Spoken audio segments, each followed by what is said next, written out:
Hello, everyone, and welcome to An Unexpected Fight, a pediatric cancer podcast. Today, we have an exciting guest on with us, and his name is Jordan Harouche, and he is the founder of JZips and a pediatric cancer survivor. So, I'm really excited to get to interview him today and talk a little bit more about pediatric cancer and his foundation that he started. Hi, Jordan. So obviously, Tiffany and I kind of know your background, but we're going to ask questions so that all of our listeners can hear. So can you tell us a little bit about yourself and how you were diagnosed with? Hi, my name is Jordan Harouche. I was diagnosed with cancer on October 8th of 2019. The date sticks. The way we figured out I was sick was I had gone to sleepaway camp. I was 140 pounds when I left for camp. I came back from camp and I was 180 pounds. I was the only one home as my two older brothers were away for college, and I kept getting up in the middle of the night and going to the restroom. My parents were hearing me as we live in a house with creaks. They'd hear me going back and forth, and then I was going to school. I was home alone. I'd be sleeping. My parents would come home from work at 7 o'clock, and I'd be sleeping still from school that ended at 2:30. And this was happening continuously for days upon days. And, my parents were a little concerned. They were concerned. They were like, we don't know what's going on. So they decided to take me to my pediatrician, my normal kids doctor. And, he saw my levels were off and everything through a blood test. And he saw that my tongue had a layer of plaque on it, which later we find out is from dehydration. So he said that we should do further testing. So he sent me to a hospital called LIJ. And we went there, and then they decided like a week's worth of sitting there and getting picked and prodded through everywhere. They wanted to do blood out of my toes and my feet and everything. I was like, no. I was like, don't do that. And they decided to do an MRI where we ended up finding tumors in my pituitary and my frontal lobe of my brain. Where then through that, I went through 6 rounds of chemotherapy and then 8 weeks of proton radiation in New Jersey. And through that, there was 2 separate types of treatment. Am I going too fast? Slow down. Nope, you're good. You're good. Okay. Keep rolling. I don't want to bore you too much of the details, so tell me if I'm going too much into it. No, you're good. So through that, I had a Mediport implanted into my chest. Where Mediport is an intravenous line that connects directly to your heart to be able to pump medications and chemotherapy throughout. And during that, I had a brain biopsy, and I was going to NYU. So basically, my treatment cycles were an A and B round. My A round was 6 weeks, had to be inside the hospital because of fluids. And my B round was 3 days that I can go in and out for, or I could just stay there. I got so nauseous that I was like, I'm going to stay because I could get anti-nausea the whole entire time I was there. So we ended up staying for those. So it was usually, I'd always be in there, and then through that, I would continuously go. And I feel like I'm skipping details. Can you tell us what the name of your tumor was? What kind of tumor did you end up having, and what age were you? I was 15. And I had a non-germinoma germ cell tumor. So being 15, it was a shock for sure. It was really just a heavy hitter, and especially it was my junior year of high school. Finally going to the end, and missing out on a lot of things, which ironically ends up getting solved from COVID, not missing out so much. Being a lacrosse player, wanting to play sports, wanting to be at school, seeing everyone being in their junior year was really upsetting, really draining, for sure. And it was hard for my family, especially. My brothers both being away at school, they were both still in college. They'd be coming home to my treatments because being in the city was nice. Because my brother Noah was at Columbia. He was going to school in the city. My brother Aaron was at Rutgers. They'd both be driving home during my treatments and hanging out with me and stuff, and just being around me and always just supporting me, which was really just so nice. Some good brothers. My grandparents stayed home. Yes, good big brothers for sure. It was a big shock for sure. I mean, it was funny. It was like a lot of kids from school didn't know what happened to me. How I got sent to juvie and stuff, and they're like, no. Originally I was like, do I keep it to myself? Do I tell people? Yeah. Obviously I ended up telling people and everything. But rumors go around of what happens to me. But it was a big whiplash, I would say, for the family and everyone just being able to go through that. So what was your your very initial reaction whenever you found out that you had a brain tumor? Finding out it was hard. It was more of it was immediate shock. It's kind of like those things that you hear about, you see on TV and listen to, and you're like, that could never happen to me. It's like, to describe myself pre-cancer, it was like I was an athletic kid.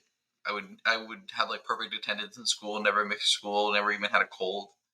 I would be staying out till 1 o'clock in the morning with my friends and having no problem. So then, transitioning to a kid who can barely even stay past 10 o'clock without wanting to go to bed because of the impact my tumors were giving me. And, it's just the missing out was really the hardest thing. And knowing that I'm going to have to deal with this and just preparing myself mentally for that was really just hard and difficult to do, for sure.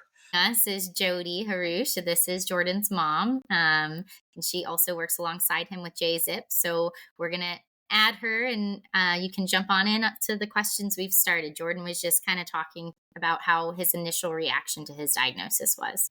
Perfect. Yeah, really, it's just like the main shock of it was just like knowing that, it's like, yes, they sit down, they explain it to you, but it's still the immediate shock of what's going to happen, what's happening, and the steps in between that really hit hard, for sure.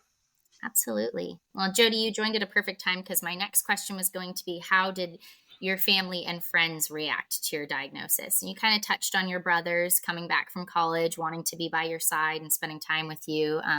So Jodi, what was your initial reaction to his diagnosis? And I kind of feel like I know a little bit of the answer to this, because Tiffany and I, being cancer moms, we understand, but we'd love to hear from you how that hit you. I think that, and I've used this analogy, and I think it just sums it up perfectly. It's like being hit in the back of the head with, 50 pounds of bricks, and you just don't see it coming.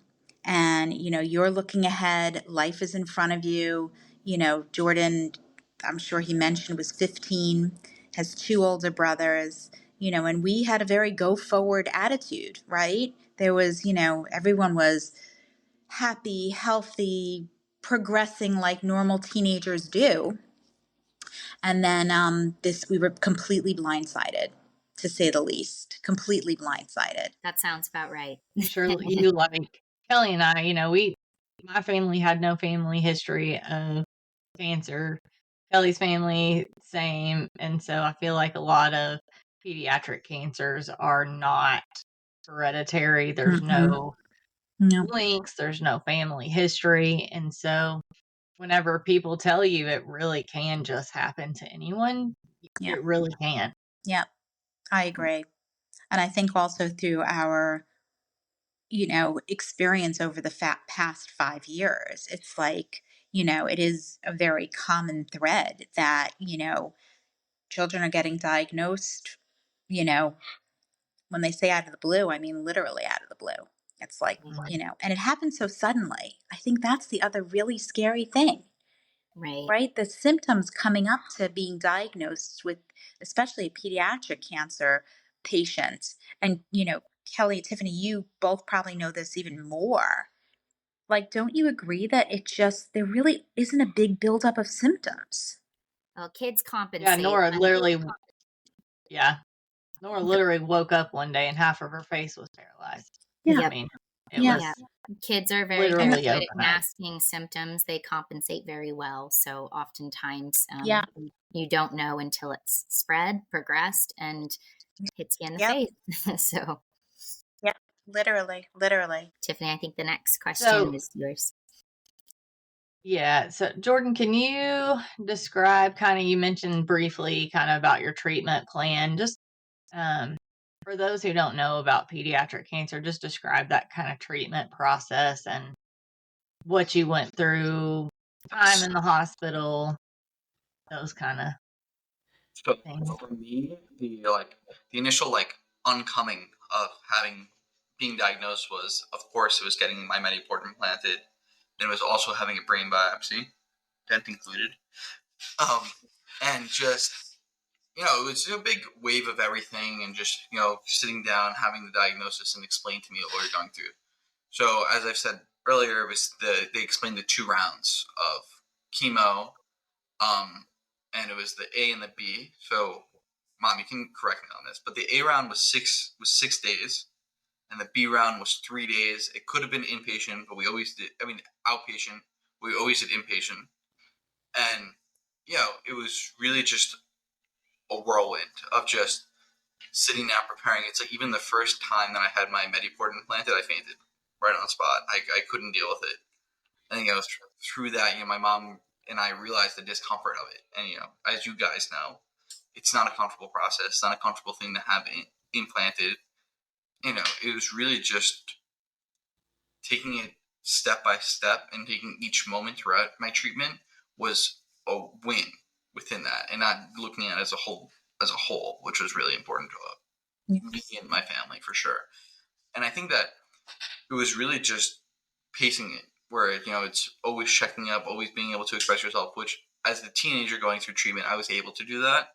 Where I see and we see as younger kids go through treatment, they don't have the ability to just express themselves and say how they're feeling, how they're doing, which is really one of the worst things that you can witness throughout it, for sure.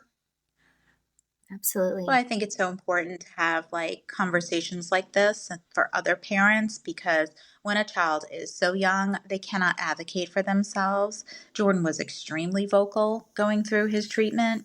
He was able to express how he was feeling, what was going on in his body, and he, I guess in a way we were very fortunate. And I'm sure, Tiffany, for you with Nora, that wasn't quite the case because she was an infant.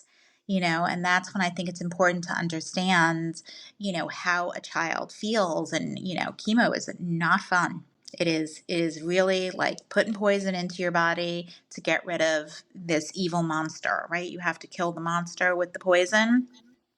And I think that's a great way of describing it for a younger child, who's like, why is this making me sick? Why am I always vomiting? Why am I here? And it's scary. It's really scary. But yeah, so I mean, in a way, we were, and I hate this word. It's so crazy. We were lucky because Jordan really was able to communicate and say, I'm going to throw up now. Right, I'm going to be really sick, or I really am not feeling well, I'm going to pass out, I'm going to faint, or I effing hate this, right? Mm-hmm. Even that was something he said really often going through his treatments, and as a Nobody teen, blames him for that. yeah. And for a teenager, it's like, and I think that's when we really started to have a lot of empathy and a lot of understanding for especially the younger kids. Wouldn't you say, Jord? No, 100%. I mean, it's even just as you both know, I don't know. I mean, yes. So the process of just getting your Mediport in general, and the idea of them taking a nice 3-inch needle and putting it into your chest and being like, okay, you're good. And it's like, even for me, it was the buildup was especially the worst. It was like, you had to put for us, the time they were still allowing the numbing cream, where you can put on the numbing cream and you could wait before so you wouldn't feel it. And it's just the anticipation of just driving there.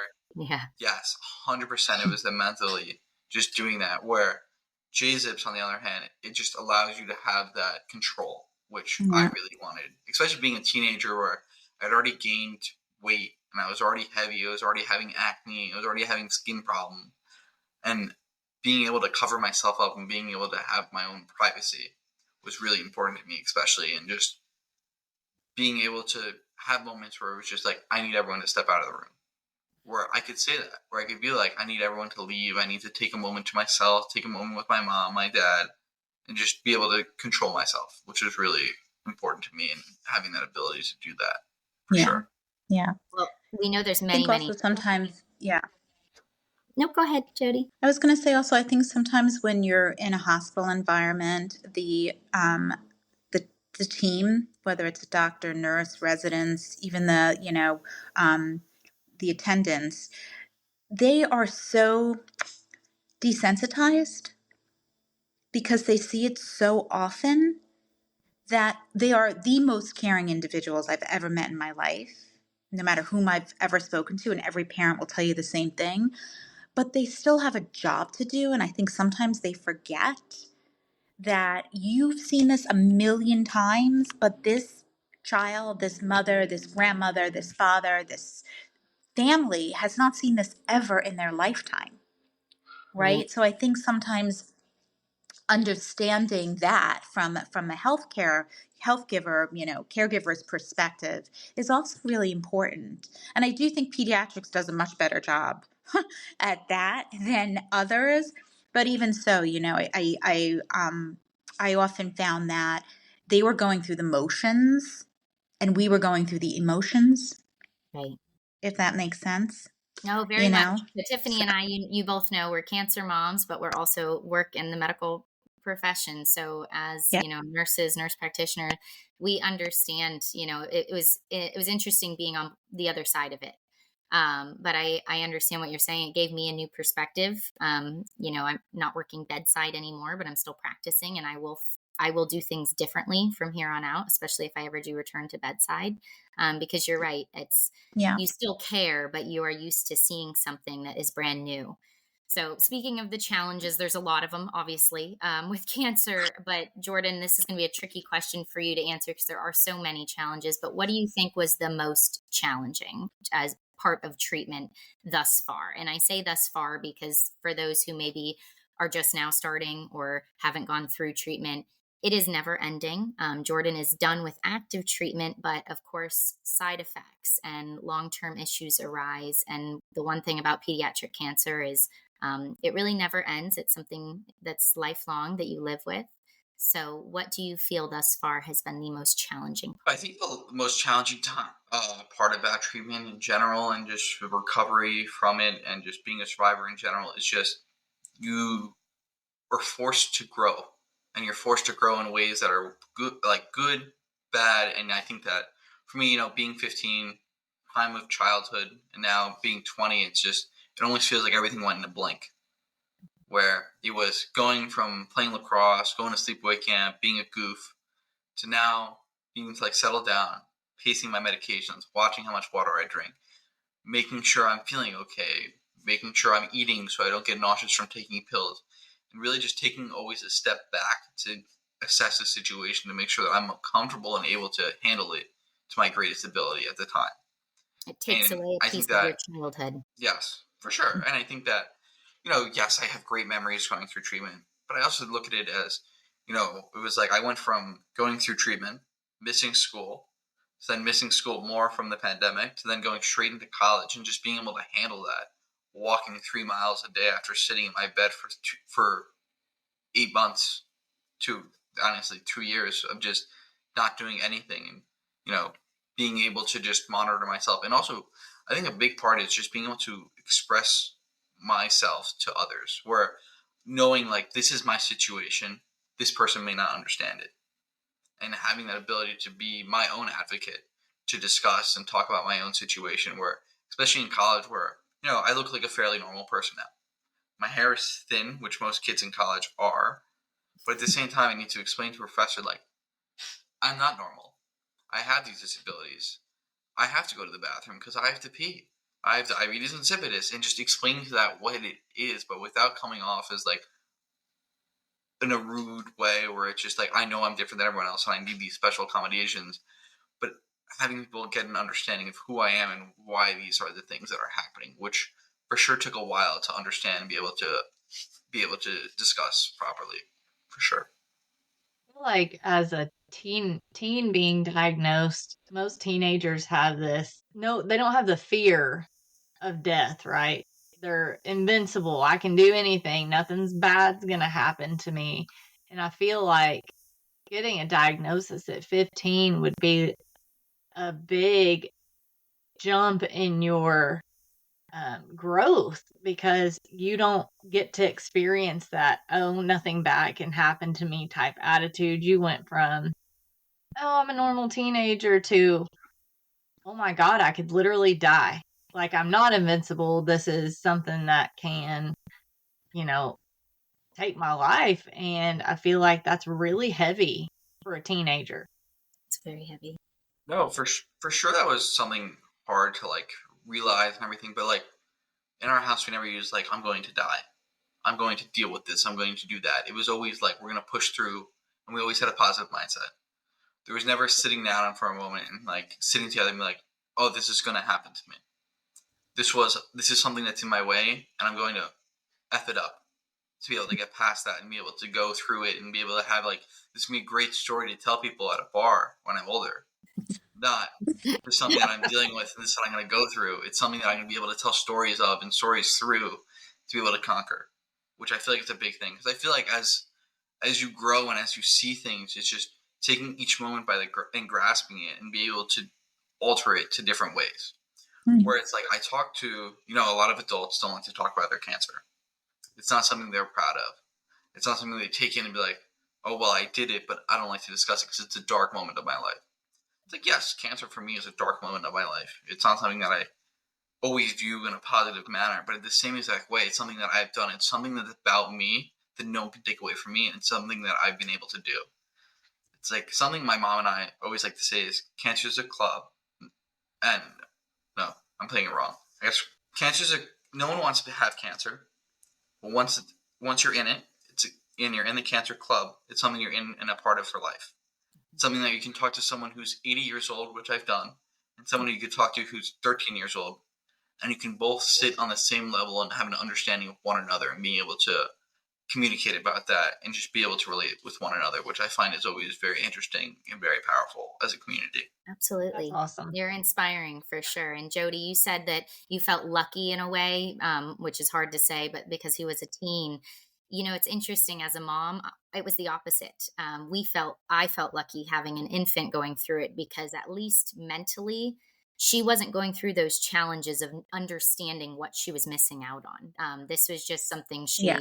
it was part of her life from the get-go. So you have a very awesome son who has a really amazing outlook and appreciation for life that a lot of teens take for granted. And I think, you're inspiring for a lot of teenagers who are going through this. And that's why Tiffany and I do this podcast, is we have all sorts of different listeners and viewers, and we want, we want to spread awareness and share hope and stories like yours, because there's a lot of people, Jordan, that are going to listen to this and really connect with you. Hope so. It's funny, Kelly, because you said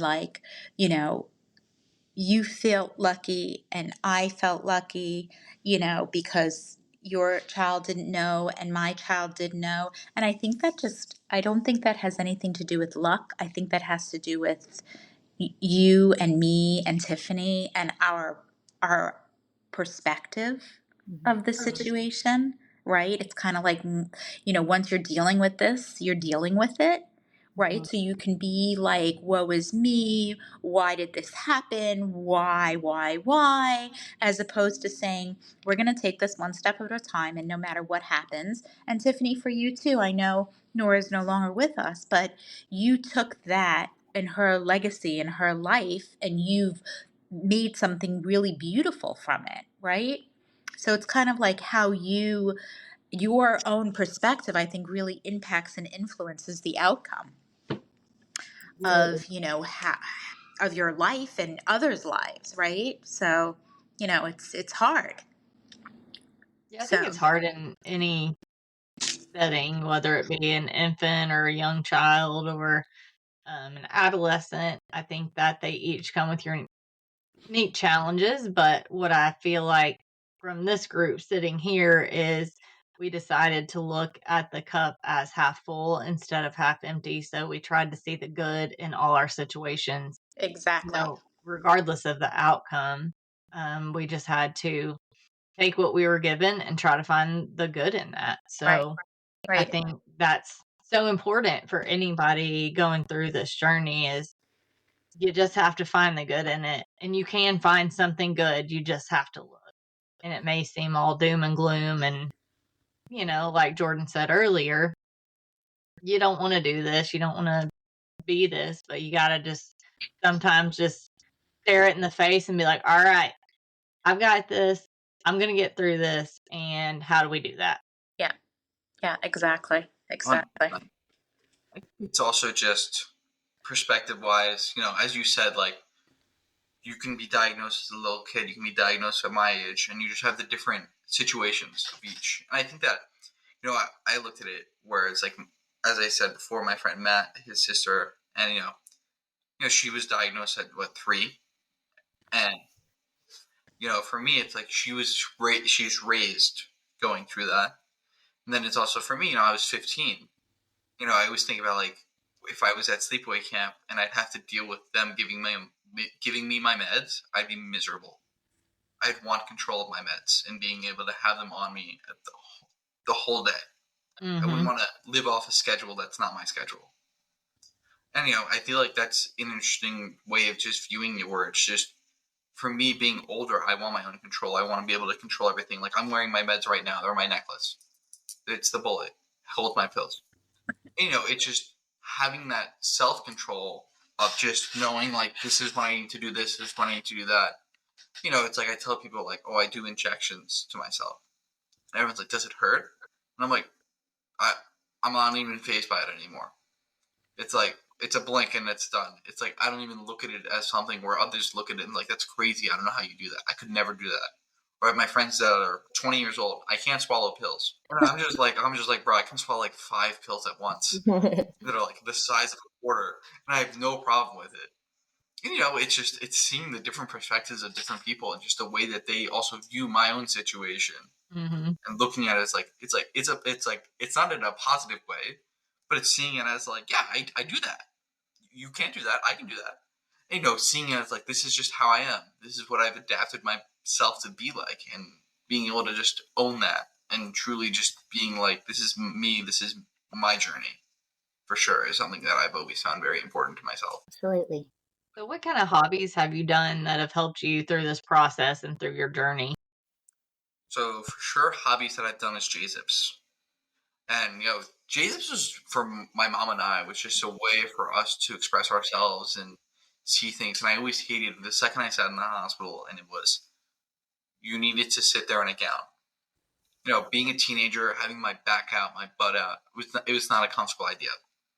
So when we started JZips, and, I immediately looked at me getting my Mediport as my arc reactor like Iron Man. And that was something to me that was very important. And I was like, I wanted to express that. I wanted to have personality. I don't want to be sitting in a hospital that's already so bland, clean, and just ugh. To put the word to it, it's ugh. And doing JZips has just helped me funnel my energy to something that's more positive and gives me an outlook that's better than what I'm currently sitting in. And even with that, it's like my mom and I say today, it's like we're blessed that we started JZips, and just being able to see others and connect with others and see that we're not alone in our situation. We're seeing others, we're interacting with people who are in the place that I was at one point, and seeing how JZips impacts them and helps them build it. It's like through JZips, it's like just hearing the parents say, like, our daughter used to have 5 people hold her down so they'd be able to access her Mediport. Whereas now, since she has JZips, she's able to take control and sit down and open her zipper when she wants to, knowing that she's ready for them to access her. She doesn't feel like she's forced to do it. It's really just changing the situation. Or how the nurses now come up to the kids and they're like, oh, you also like Cinderella? I love Cinderella, and explaining and talking to them so it doesn't make it seem like it's such a stressful situation. But more of like a point to open and conversate with the kids so they don't feel like they're getting treatment at the doctor, but more that they're sitting there and enjoying themselves. Not enjoying themselves, sorry, wrong word. Just being able to handle it, where you see it and you're able to just talk Put them at ease, I think. It's about putting a child at ease and making them feel not as unique as they are, right? Because they're definitely unique, these kids. But when they can wear, a regular shirt, right, that with their favorite character on it, and, they're not in a hospital gown that's been worn too many times by too many others, right? It really does, give them a sense of that they are special, right? And they are. That's it, Every child is special, period. But a cancer child is, that's Extra special. extra special. That's for sure. It does. My husband and I say it takes a certain type of kid. It feels like every cancer kid I've met, it is just a certain type of little warrior out there that their perspective from the get-go is just incredible. So Jordan, who has been, I feel like I semi know this answer, but we'll see if I'm right. Who has been your biggest support during this journey? Because you've got some pretty awesome support team, it feels like, but who do you feel like has been your biggest support throughout your journey? The biggest support throughout my journey has for sure been both my parents. And, it's from, yes, it's staying with me in the hospital, doing and being there for me forever, but it's more of just the mentality and taking it by the world my parents put me forward for. It was when I realized my parents they were in it with me, was when we'd be staying in the hospital, and I'd be there for it'd be my first chemo, especially because we did it was a 6 day. Then I ended up, of course, being allergic to the chemo, where then we stayed there for another 4 days, which then led into my birthday. My mom already had set up my camp friends coming. This is another thing, another of the questions that you said, like the best moment, where my mom had prepared my camp friends who I hadn't seen in months come to visit me while I was in the hospital. And, seeing that my mom and my dad were taking the extra step without me even realizing that they were already thinking about it, that they were already prepared for it, and they were already ready for it. And I didn't even think about, because, I was sitting there in the situation itself. My parents were already thinking 3 days, 4 days ahead to make sure that my situation was already accommodated for. Knowing that they were always there and they were always prepared for it. It was like I would be in the hospital. I mean, I have photos of us all sitting in the hospital where my mom is sitting on the air mattress. My dad's on the fold-out couch bed that they had. And all of us are just sitting there hanging out, watching TV while in the middle of treatment. Even with my mom, it's like when I'd go overheated and I'd get nervous during treatment, she would go into the bathroom, she'd take some paper towels, fold them up, cool them out, put them on my forehead, and I would freak out. It was just the best way for her to calm me down and just bring me back to earth, literally, to be able to just prepare myself. And, it's just, you can't replace that. You can't replace that type of love, that type of being there, which my parents were always able to do, for sure, and still are. It's like even doctor's appointments. It's like, I got a doctor's appointment in the city. I'm 20. I can go to a doctor's appointment alone. I can go see my dermatologist alone. It's like, it's like you guys are coming with me. It's like, okay. But whatever, we'll go. We'll take off work. We'll go. There's never they never look at me okay. It's always like, all right, you have this doctor's appointment. We're going at this time. We're going then. We're going now. We already have the parking spot reserved. We're going that. It's knowing that they're already 3 steps ahead of that I already am, and just being there for me has just always been amazing and something that I could never ask for more that they've been able to do, for sure. Shout out to you, Such Jodi. an awesome. Thank you. Yeah. Thank you.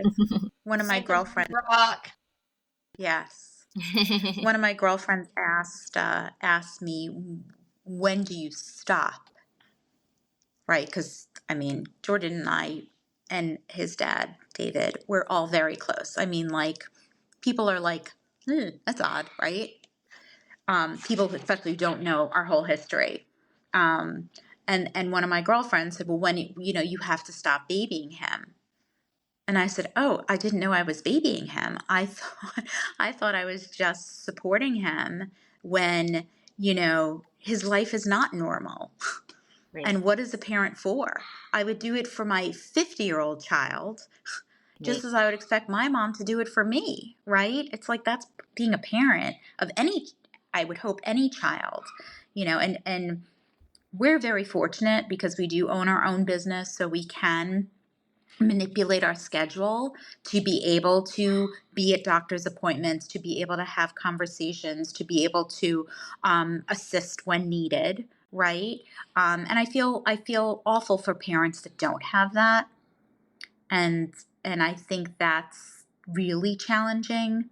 We would see when we were in treatment, either the grandparent was sitting there or kids Jordan's age would be by themselves.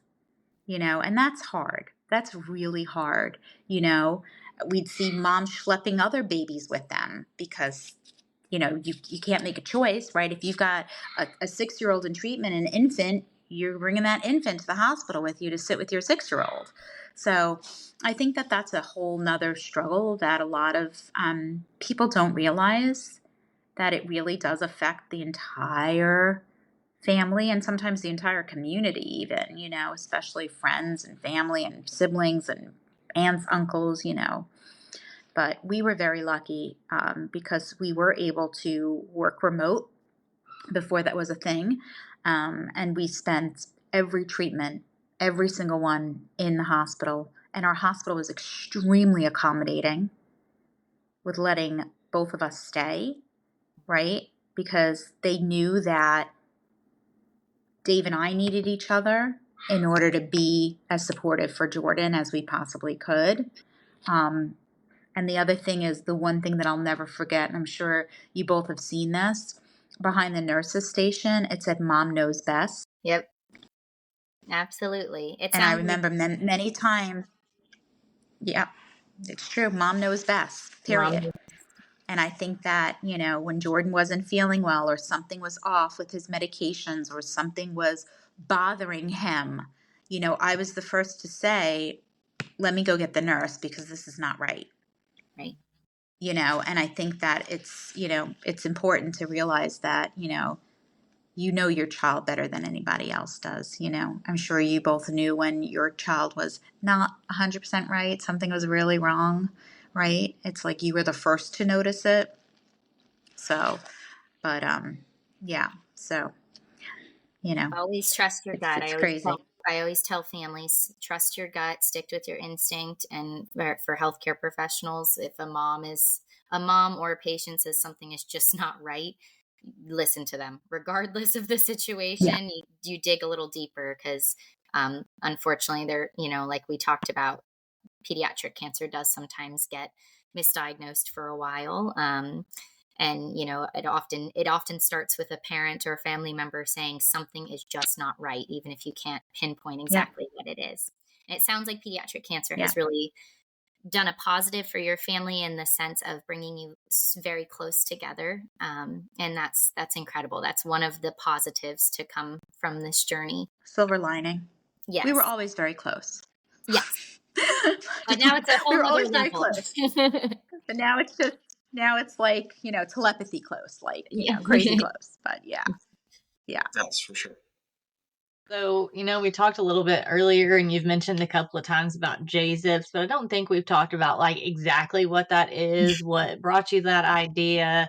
Kind of tell us about the inception of your nonprofit and what it is exactly that you do with your 501. Sure. You want me to take the initial, Jordan? You can pick up. I'll add the details. Okay. So when Jordan was diagnosed, being a teenager, he was a very fashiony kid. Like he had his favorite, t-shirts and sweatshirts, and he was way into looking cool. And when he went into the hospital, and he had to wear the hospital gowns, I could see his attitude, right, go from here to here, right? Because a lot of times kids, they want to dress a certain way because it makes them feel a certain way, especially teenagers. So he was always naked, the gown was off, the back was open, his tushy was sticking out, and he was not happy about this. So I said to his grandma, why don't we take his, first of all, I did research and I found that they make Mediport shirts for adults. I ordered him 2. They were each $50. They were plain long sleeve Hanes t-shirts with one zipper in. You had your right or your left side, right? And that was pretty much what I found out there at the time. So then I said, then he of course is sick, so he is needing his shirt to be changed more frequently. So I said, why don't we just take his favorite t-shirts, and Grandma, why don't we just sew zippers in them? And that's what we did.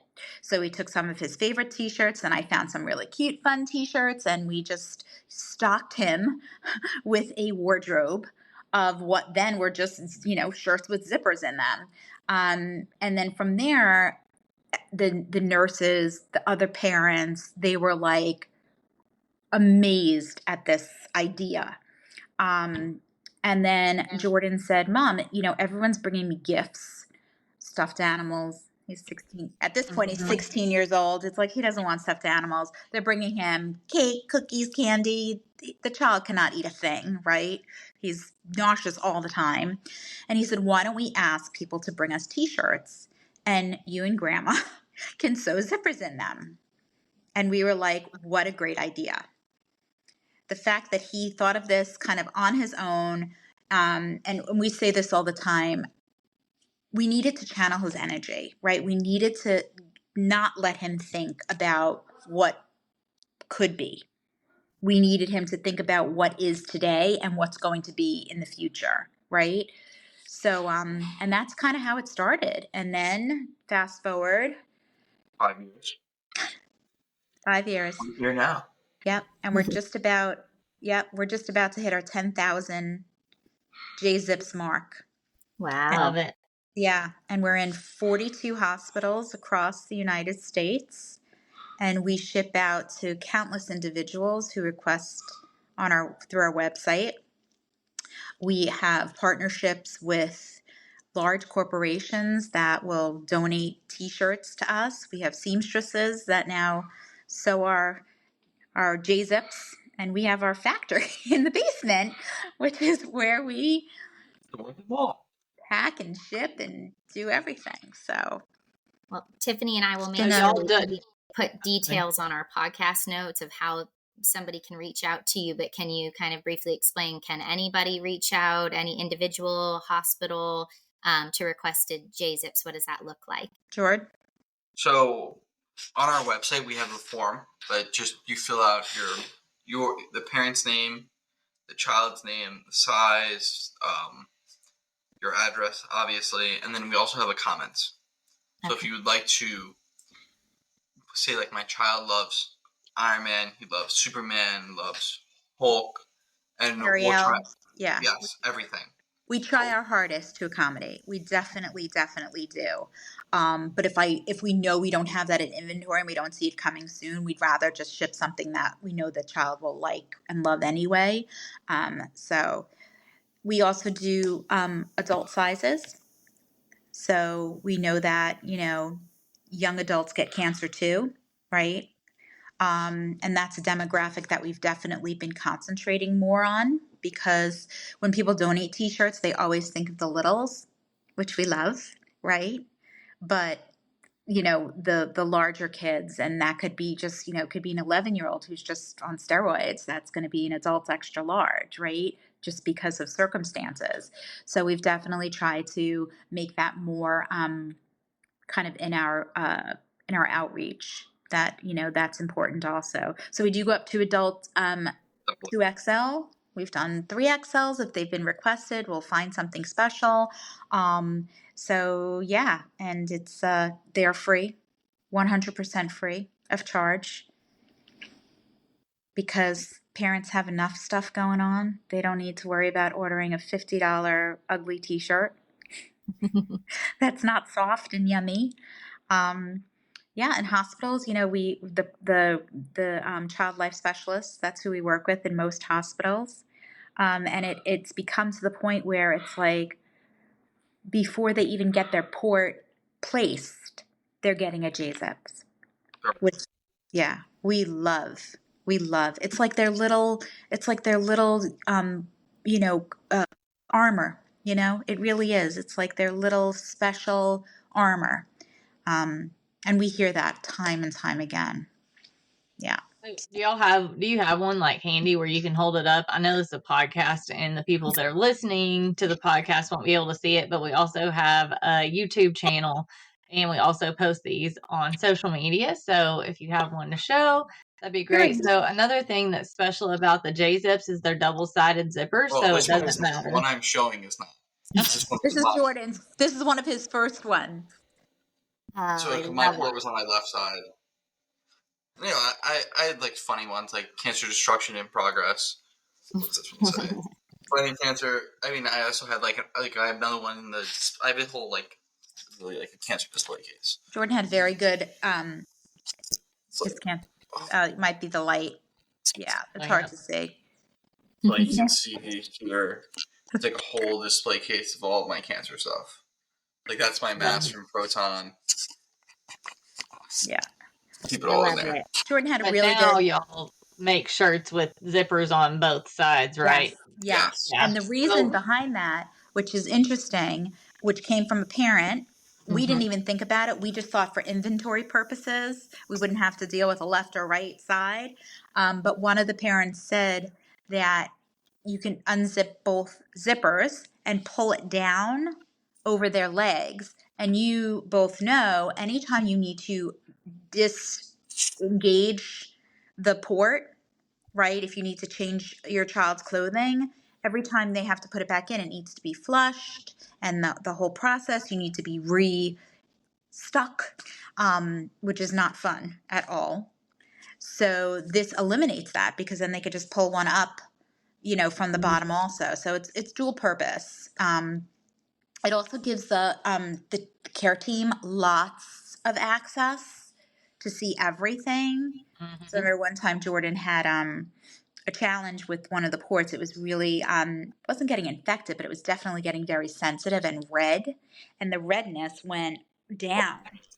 Yeah. So the fact that you can, yeah. So the fact you could see everything by opening both is, also just another thing that the care teams really appreciate, and we get that feedback all the time. So I'll yeah. also say Nora had a port on one side. She had a CVL on the other, so she had two, Yep. one on each side. So that would have been really helpful. Yeah. For someone that was like in our circumstance. So Yeah. And sometimes, unfortunately, when treatments last longer than expected, they do need to move the port. And that also is, it's good that at least they could take their, little JZips with them. And we love the fact that they're theirs to keep, right? So that it comes home with them, and that, feels like home. It's like we have parents say like, yeah, my son just or my daughter just wants to wear it. They don't want to take it off because they feel strong and powerful while wearing it. And it's so nice to see like they don't associate the shirt with treatment. They associate it with being strong, being beautiful, and being able to empower themselves, which is really just the most important thing to us, for sure. Yeah. absolutely. So, yeah. So we are very honored. I think that's the word, to be able to provide this to pediatric cancer families, right? Because it's for the child, yes, of course, but the fact that the family doesn't have to worry about it, just comes in like a cute little package with everything's tags on, brand new, and it's for them to keep. It's a gift. It is. I have already added JZips to my resource list that I share with families that reach out to me. And I'm extremely happy you're able to provide this service for families. I wish I knew about you when we were going through treatment. And it's incredible. So thank you guys for providing this. Jordan, is there one, if we're going to end it here, can you give any advice to maybe teens battling cancer? If you want to leave them with some like last words, what advice would you give? Advice that I'd give someone who's just starting their battle with cancer is I'd say take each moment, each day, each treatment as a win of itself, and something that don't look at it as a whole. Look at it as each step is a milestone within itself, and to just keep going and continue to be positive and look at it as you'll be telling stories one day about it. You'll be talking about it to your kids and showing them how much of a badass you are, and just the ways to just keep going and keeping a positive mindset, for sure, is the advice that I would give someone. Awesome. I love that. And how can someone look up more about JZips or get to your website? So if you want to give them your website or your email or however they need to get in contact with you guys. Our website is JZips.org, and our website is our email is j@jzips.com. Pretty easy, right? We'll include that in our notes as well in the podcast. So thank you both so much for joining us and sharing both about your journey, Jordan and JZips. We really appreciate it. And if anyone listening needs support, wants to be a part of our podcast, needs help navigating their pediatric cancer journey, please let us know. You can also get involved with the National Pediatric Cancer Foundation through fundraising, volunteering, promoting awareness, or contributing to pediatric cancer research. Just leave a comment or reach out to us via our contact links in the description. Until next time, keep fighting the unexpected fight. Thank you.